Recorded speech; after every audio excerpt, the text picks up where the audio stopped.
Yang kedua adalah mereka tidak memberi kesaksian palsu.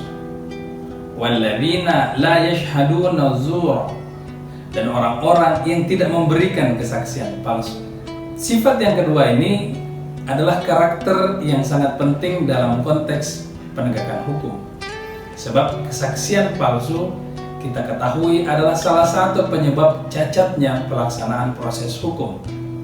Kesaksian palsu ini adalah hal yang mendukung besarnya mafia-mafia hukum yang membuat terjadinya ketimpangan di sosial kita, yakni pada persoalan keadilan, pada persoalan tatanan sosial. Sehingga dalam Islam, sumpah palsu sama sekali tidak dibenarkan. Ya, mungkin juga bagi mereka yang saling menyayangi, janji palsu juga termasuk di antaranya. Assalamualaikum warahmatullahi wabarakatuh.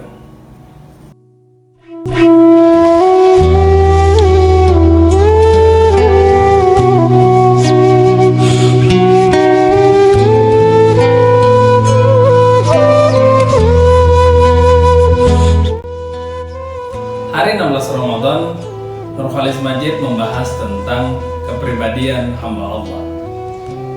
Dalam Islam, kata hamba, abdun, dimaknai sebagai menyerahkan diri untuk menjadi abdi, menjadi hamba, menjadi budak. Konsep ini memiliki konsekuensi logis penyerahan. Secara umum, ini tentu terkait dengan konsep Islam yang bermakna tunduk, pasrah, menyerah. Konsep penghambaan Islam adalah juga konsekuensi dari adanya konsep tauhid. Mengapa bertauhid demikian penting? Sebab di samping yang sifatnya secara personal, dia juga sesungguhnya memiliki dimensi sosial. Di mana letak dimensi sosialnya? Pengakuan Tuhan sebagai kekuasaan mutlak dengan konsep tauhid, maka konsekuensi pertama adalah tidak ada yang memiliki kekuasaan mutlak selain Allah. Semua kekuasaan hanya milik Allah, sehingga manusia tidak merendahkan dirinya, tidak menundukkan dirinya kepada sesuatu yang selain pada Allah. Penghambaan, penundukan diri kepada selain Allah itu justru sangat bertentangan dengan kemanusiaan yang ada pada diri umat Islam. Yang kedua, karenanya dengan adanya konsep tauhid, maka manusia berarti memiliki kebebasan. Umat Islam bukan orang yang meyakini bahwa orang tertentu memiliki keistimewaan sejak lahir yang membuat ia lebih mulia derajatnya daripada orang-orang Islam lainnya. Penting kembali diingat bahwa yang menentukan derajat seorang dalam Islam adalah tingkat ketakwaannya, bukan pada dari terah mana ia dilahirkan.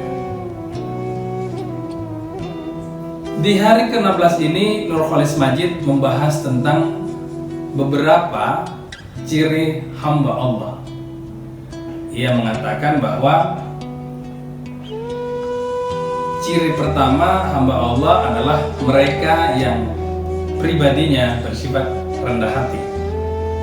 Firman Allah, wa ibadur rahmanil ladzina yamshuna 'alal ardi haunan, dan hamba-hamba Tuhan yang penyayang itu adalah orang-orang yang berjalan di atas bumi dengan rendah hati. Wa idza khatabahumul jahilun qalu salama, dan apabila orang-orang jahil menyapa mereka mengucapkan kata-kata yang baik.